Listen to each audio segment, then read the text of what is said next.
That specific name? Says the tutorial tester. He's surprised while a boy approaches. He was about to say something about the test, but the second the goblins spawned, a figure passed and beheaded both creatures in a single strike. Hyuga was confused. Who's that guy? See, today is the player qualification tutorial day, and until now he's unimpressed with every single attendance. They all suffer too much to kill some mere goblins and can't barely hold on. A 2 versus 1. This guy is even scared of going to the next stage and decides to quit. The best until now reached the round 20, which is okay. So what the hell is this? Why, in a minute he's seeing a sea of dead monsters. The boy keeps advancing rounds faster than even he could follow. His cuts are too sharp and his movements too skilled. Something beyond a master swordsman. Test 49 came and the ground shook, the floor began to crack. But before we have to understand who is this boy. He used to run the strongest team and being the rank 1 guild master. So why is everyone dead on ground while he's barely being able to hold on and it's about to die? He's been friend with this blonde guy called Kyojo for the past 10 years,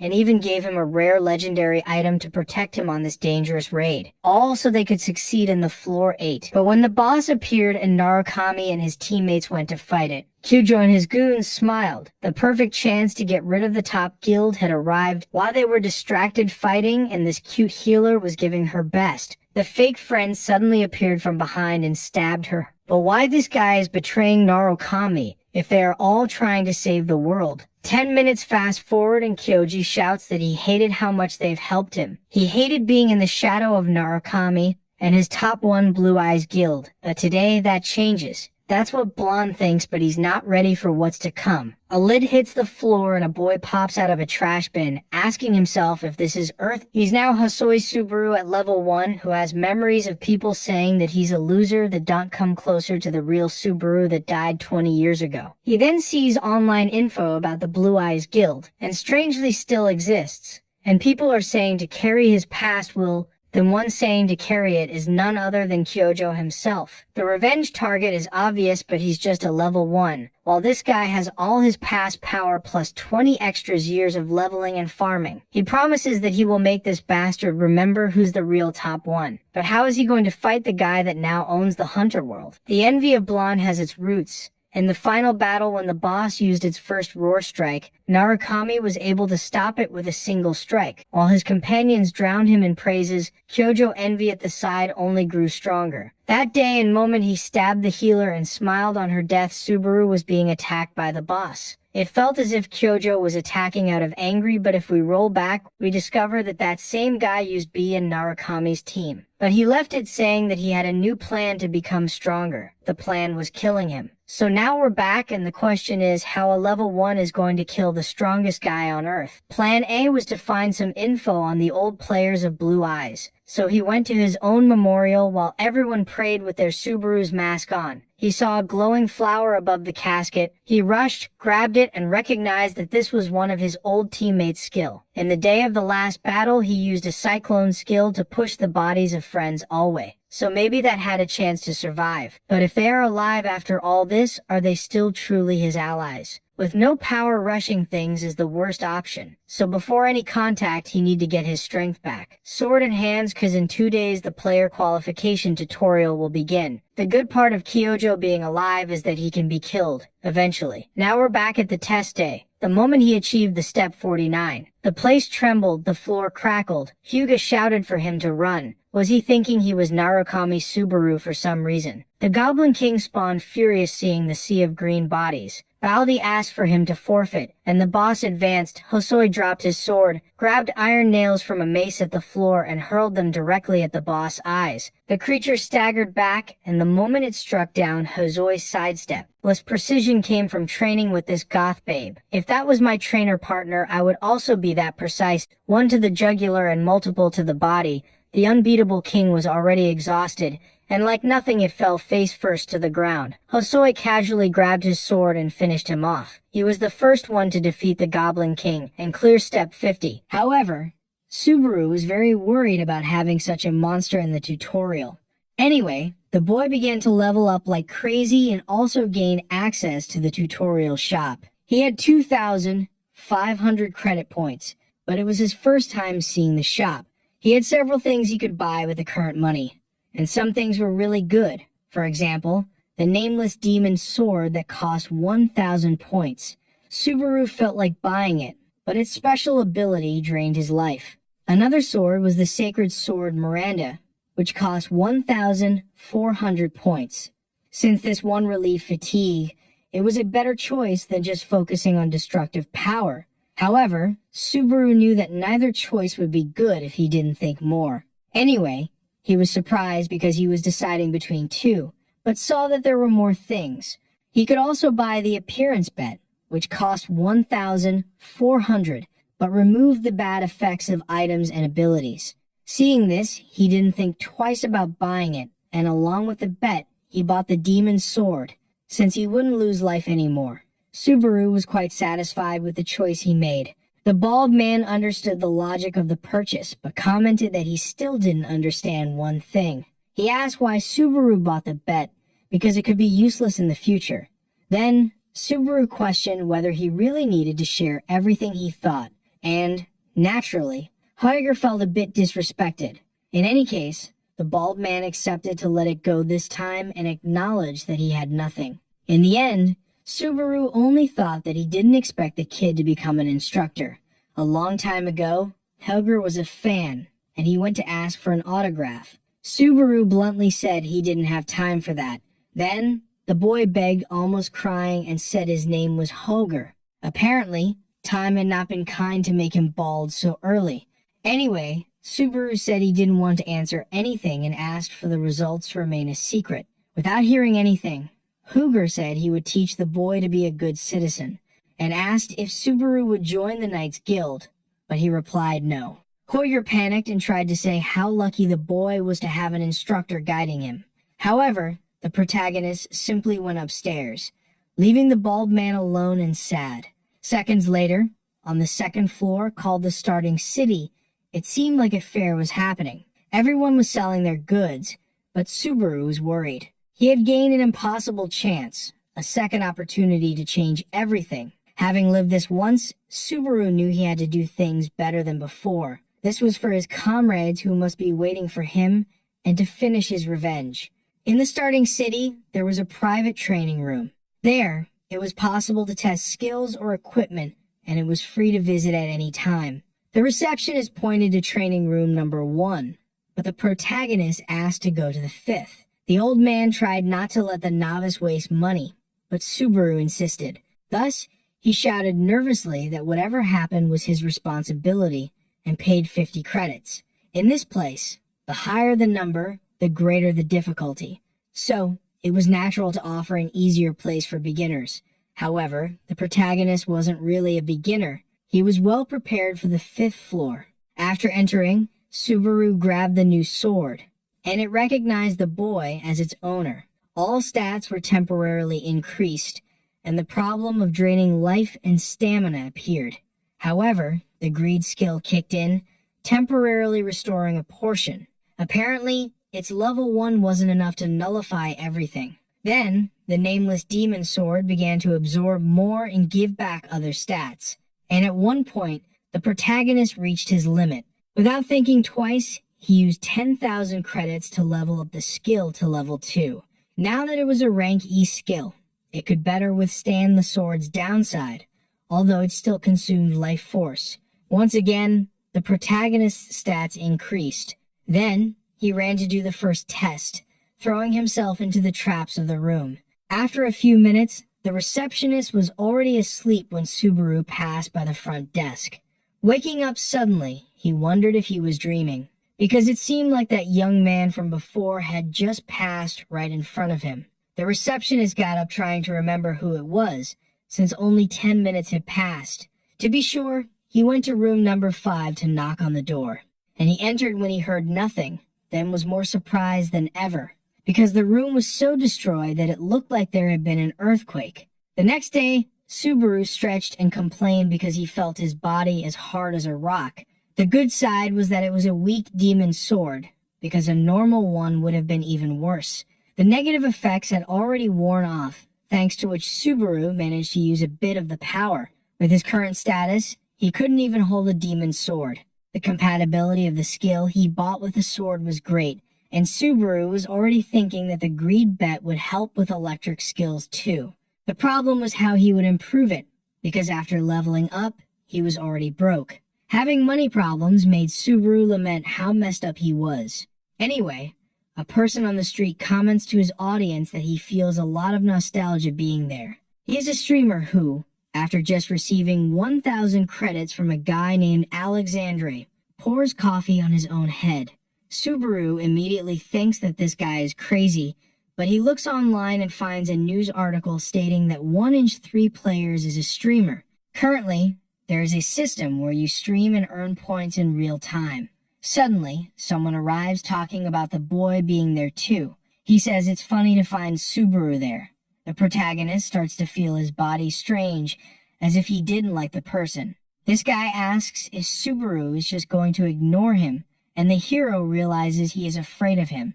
The protagonist explains, trembling, that he also managed to get here. Then the guy sits down saying he is screwed because a loser like him managed to pass the tutorial. He confessed that he was hoping Subaru would die to the goblins. Before waking up in the trash, the true owner of this body was being bullied.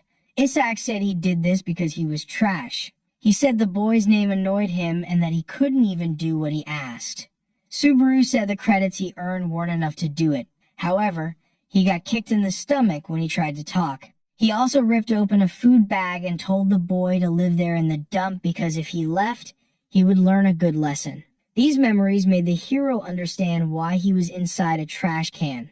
Anyway, Isaac starts bragging that he made it to level 20 and that he is Reinhardt's son. He also says he learned a rank B skill, which is the maximum you can get in the tutorial. So Subaru just compliments the boy and warns that he is leaving. But in this case, the blonde asks the hero to take advantage of him, leaving to buy a coffee and some snacks for him. Since Subaru doesn't respond, he starts to get furious. He asks, almost exploding with rage, if the boy has gone crazy for not obeying right away. However, it wasn't like Subaru had any credits left. Anyway, Isaac tells him to sit down. But the hero really didn't want to waste time avenging the body's owner. He was going to leave without causing problems, but the blonde grabbed the protagonist by the arm. Isaac angrily asks if Subaru wants to find out what he does when disrespected. But the protagonist responds in kind, telling him to let go if he wants to live. The blonde says, almost bursting with hatred, that Subaru can't be so full of himself. Subaru just thinks he can't create a scene in front of all these people. But suddenly, the blonde starts laughing uncontrollably. He asks if the protagonist is scared because he knows he is a weakling. He also says that he must have barely escaped dying in the tutorial. But even though he is feeling good, he warns that whenever he wants, he can make him disappear without anyone noticing. Then he leaves, telling his friend to take care, which irritates Subaru for still being called a friend by Isaac. It is said that there are 2 ways for players to get stronger. The first is by completing challenges. Passing the tower challenges and receiving rewards while continuing to level up makes the player strong. He needs to pay credits, but at least he doesn't die, just loses money and progress. The second method is hunting monsters outside safe zones or clearing special dungeons. It's much faster than challenges, but it's also real, so if you die there, you die in real life.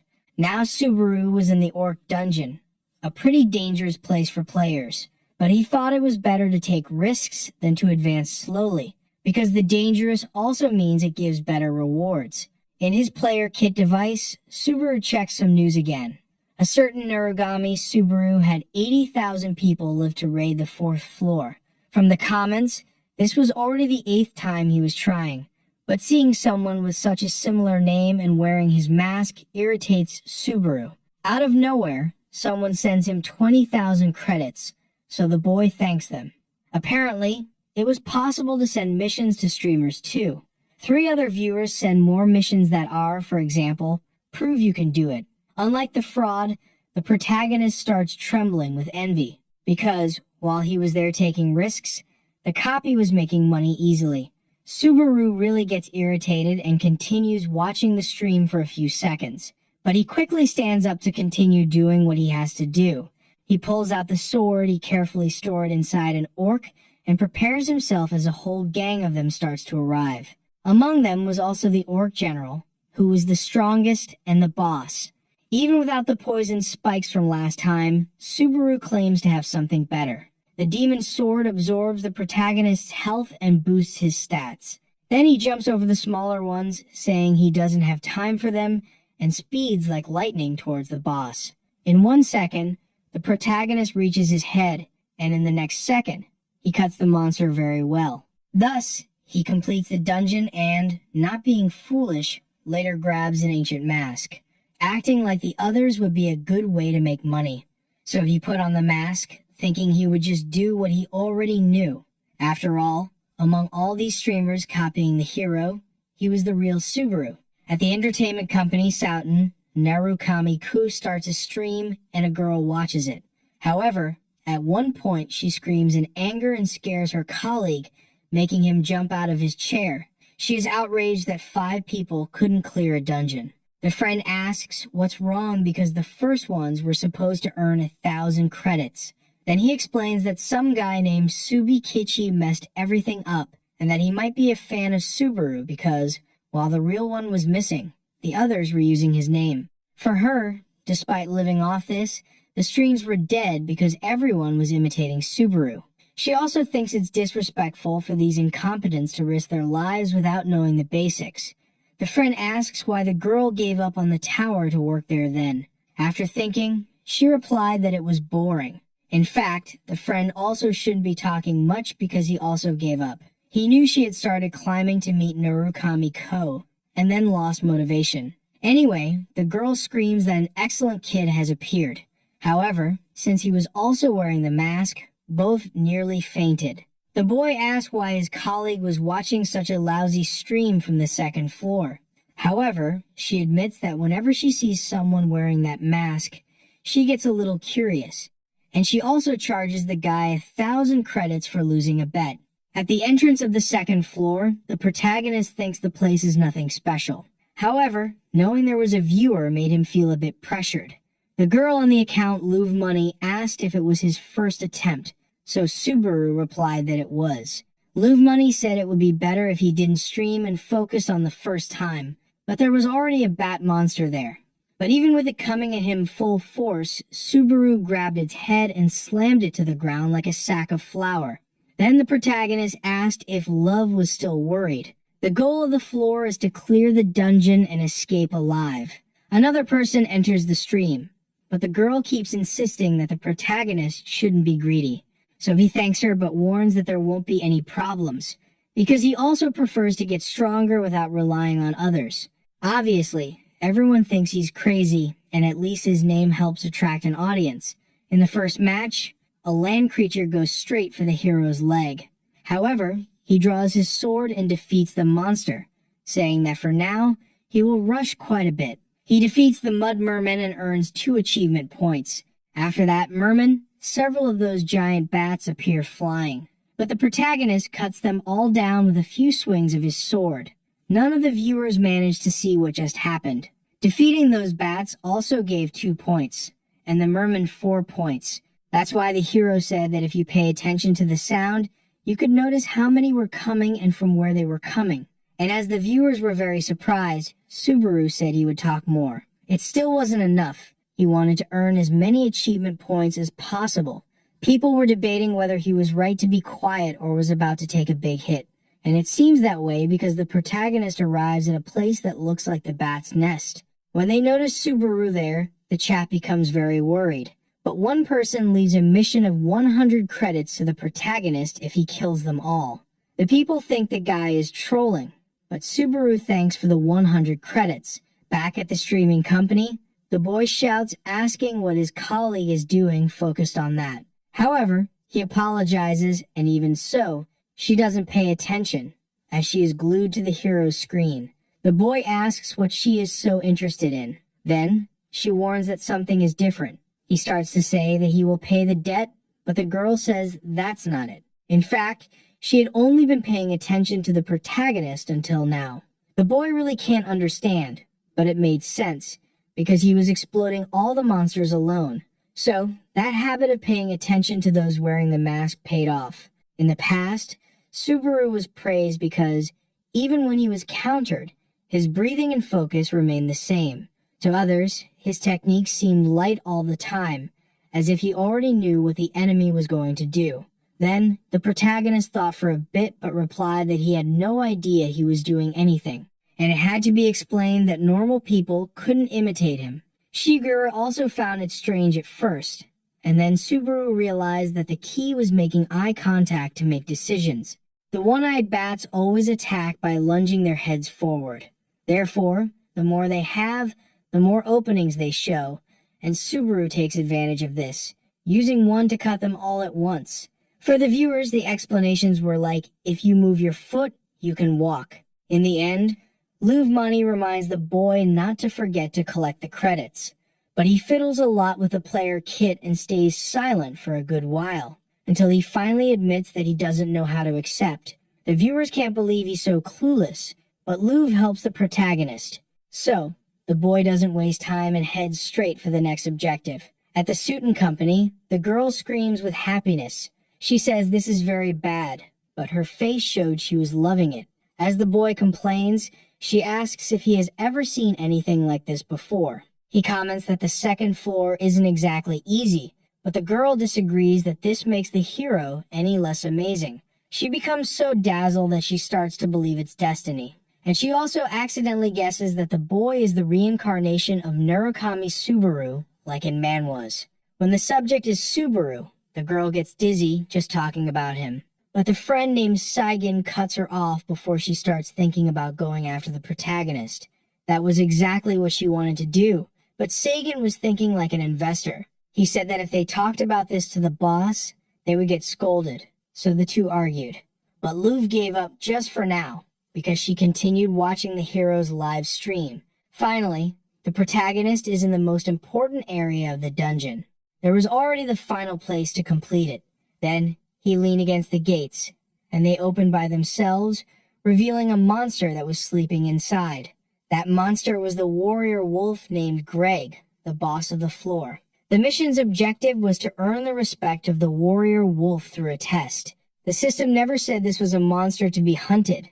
It was a guardian, but someone offered 3,000 credits if he could defeat the wolf. In the protagonist's reality, that amount was quite large, so he became worried. In the end, the monster started to move little by little until it got up from the ground and began to talk to our hero. The first thing the wolf asks is if the protagonist is really alone there. Then, the hero asks him to check if he wants. Greg admits that he finds him interesting and that he smells like a very good warrior. The wolves of the warrior tribe can differentiate scents, and scents that reveal what a person is. Basically, in a second, the wolf gives permission for Subaru to continue advancing. But the hero apologizes and informs him that his objective is Greg, which leaves the wolf quite confused. Subaru explains that he has a mission to kill him, and having sensed the smell, Greg is able to understand. Back at Soughton, the two workers go to talk to the boss. Then the man named John Tail types on the computer and asks about the size of the protagonist's audience. Seigen shyly says it's about 20 people, but Love interrupts and proudly comments that it has already surpassed 30. The boss asks if the two are joking with him. The girl's real name is Hatsuka, and she gets scolded for not bringing someone with potential. The boss believes it would be better for her to become a streamer because she is quite skilled. But the girl simply ignores it and informs that Subaru already has 40 people live.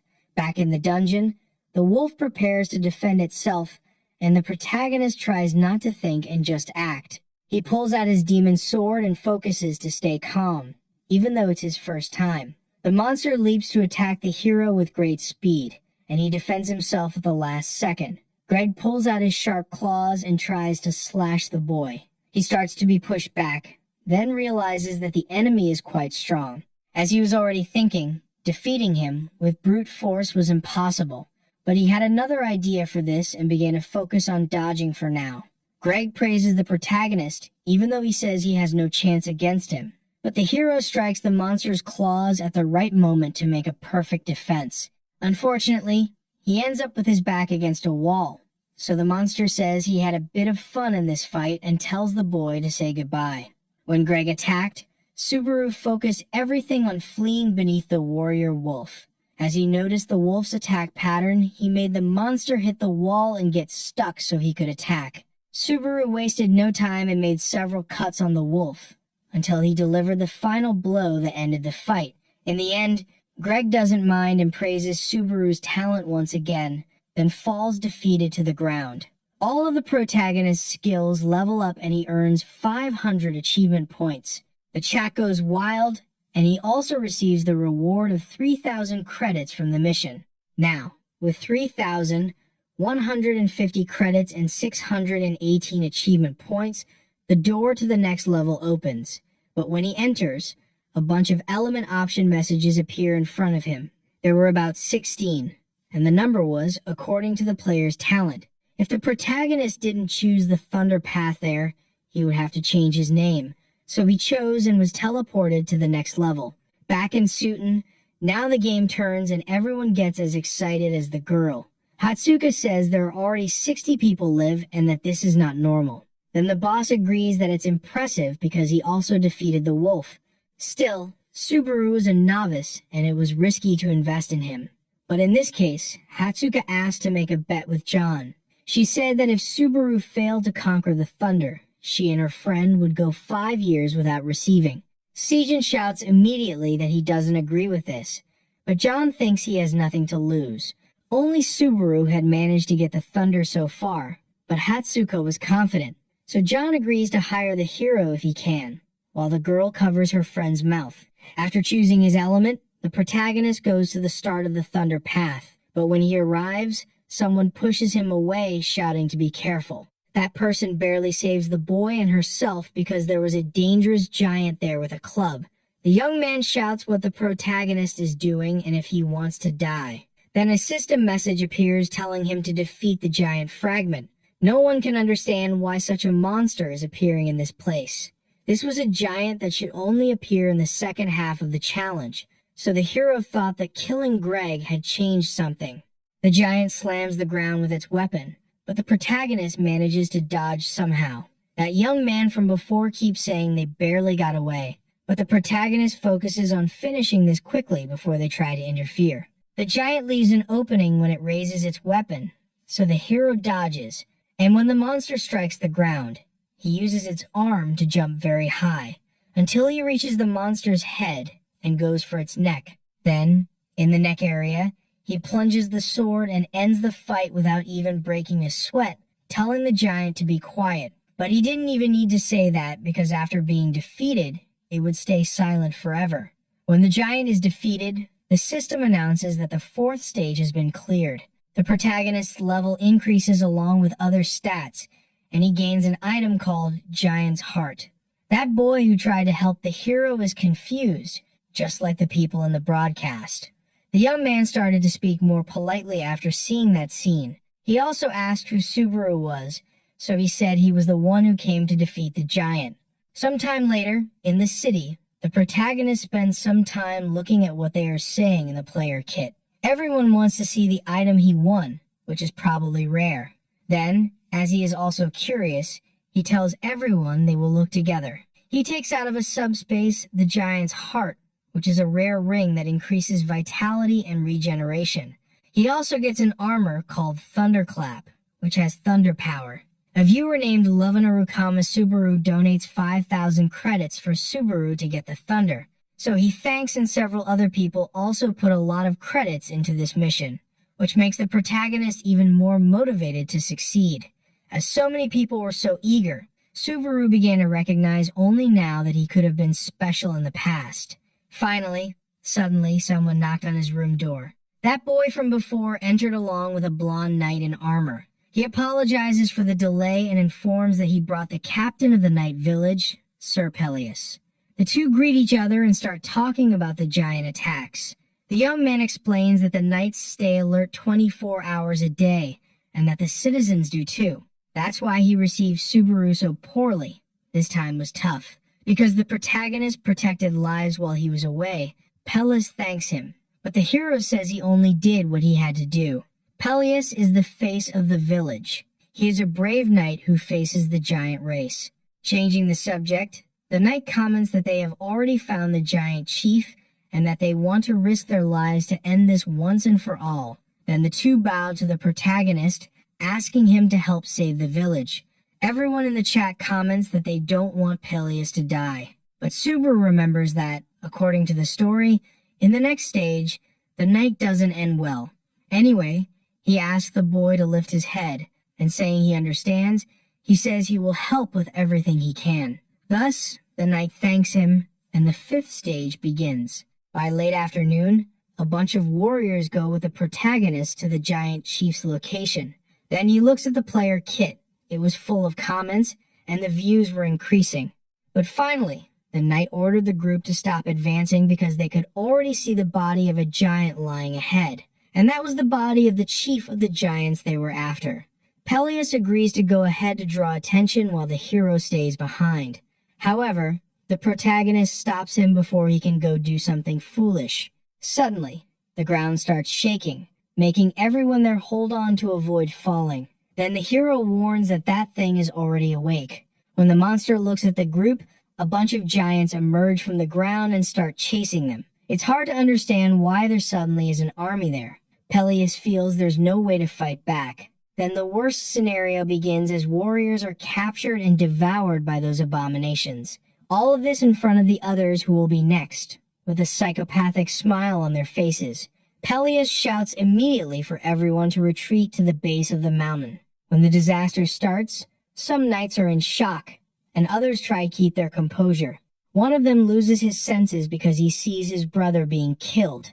Then Peleus shouts for everyone to run, saying it's an order. He tells the guys to think of their families and the village because if they die there, it will be the end. In the end, only Peleus and Falcon remain on the front line, but the protagonist also stands firm without moving a foot back. The blonde shouts that he needs to run too and lead the knights another day. But the protagonist says that he is the one who should be saying that. He asks why the blonde isn't running and explains that he won't be able to fight at full strength while the knight is there. Peleus tries to say that he can't run and leave a foreigner to handle it alone, but the protagonist insists, so the blonde goes out to try to gather some reinforcements. And since he owes his life to him, he hopes Subaru comes back safely. The giants all stand up, focusing on the protagonist, but he doesn't let himself be attacked first and starts running. He shouts that he will be the opponent of the monsters and quickly cuts the leg of one of them. Then he cuts another giant that was also nearby to reach him. The monsters begin to look more at Subaru because in the blink of an eye, he had already defeated two. Even if that was just a test, the hero didn't want to be the one left behind. While the fight happens, the blonde runs nonstop, but at one point, he feels angry with himself for having accepted to flee. The protagonist's chat doesn't believe he will actually fight. In theory, Peleus was going to die there, but Subaru knew he could already save everyone. So he continued on the battlefield and defeated two more monsters with one attack. Swinging his sword nonstop, he sends another one to the sky, and the demon's sword continues to absorb energy.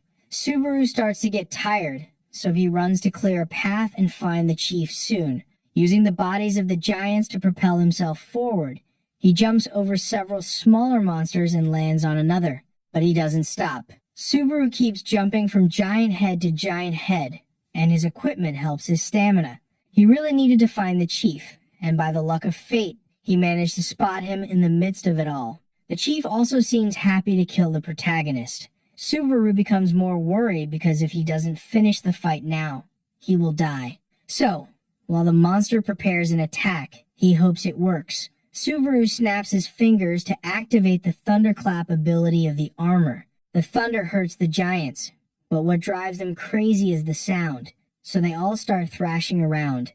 Since even the boss can't escape this, the protagonist jumps over him, and not missing the chance, drives the sword into the giant's neck. It was such a quick move that the monster couldn't react, so it just fell backward, and the system notified that Subaru won. All the protagonist's stats increase significantly, and the chat is left in awe. For Subaru, if this were a normal manga, the protagonist would strike a cool pose, but the weather was turning bad, and the greed bet could no longer restore stamina. Even after clearing this stage, The monsters do not disappear until the end of the exam. Continuing now was a situation the protagonist was not prepared for, as he had almost fallen there. However, since stage 5 was completed, the sky closed, and a giant black thunder fell on Subaru from the clouds. At the same time, everything is happening. In a cabin in the middle of the forest, Rina spends some time sitting watching the player Kit. Shigeru arrives and asks what she is doing. Then she says she is enjoying the breeze. Shigeru agrees that Rina should enjoy it because soon the end will come for them. When she tries to talk seriously, her friend ignores her. Then the girl becomes curious to see what the other is watching that is so interesting. Rina shows that she is watching the live stream of a guy named Narukami Subaru. But just by Shigeru suggesting he might be the leader, Rina gets irritated. She says he is just an annoying streamer who is on the second floor. And she remembers what her friend said. If Subaru had survived, Kazuki would be screwed by now. Rina knows the leader is dead and wants her friend to accept it too, but she disagrees. Rina shouts, asking how long she thinks the hero will hide.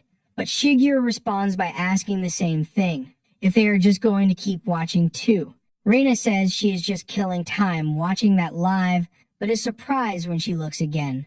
Then Shigeru also looks and makes the same shocked face. In the test, the protagonist manages to use the thunder element on the giants and also uses electricity on his demon sword. Then he becomes much stronger and cuts not just one, but all the giants that come near. When he finishes, Subaru realizes he won't have the strength to walk back. He defeated the monsters, but he was wrong to push himself too hard. Fortunately for the boy, he wasn't alone. Peleus really went to get reinforcements, and when he found the hero there, he ran to help him. But the protagonist couldn't even talk and was closing his eyes until he fainted. In the entertainment company, there is a tense atmosphere because they stopped watching the broadcast. Seijin and John try to think of a way to comfort the girl, and she seems to be crying, but in reality, her face was just red from embarrassment. She had sent a message to the hero and didn't want him to think it was just business. However, Seijin remembered it was indeed a work contact.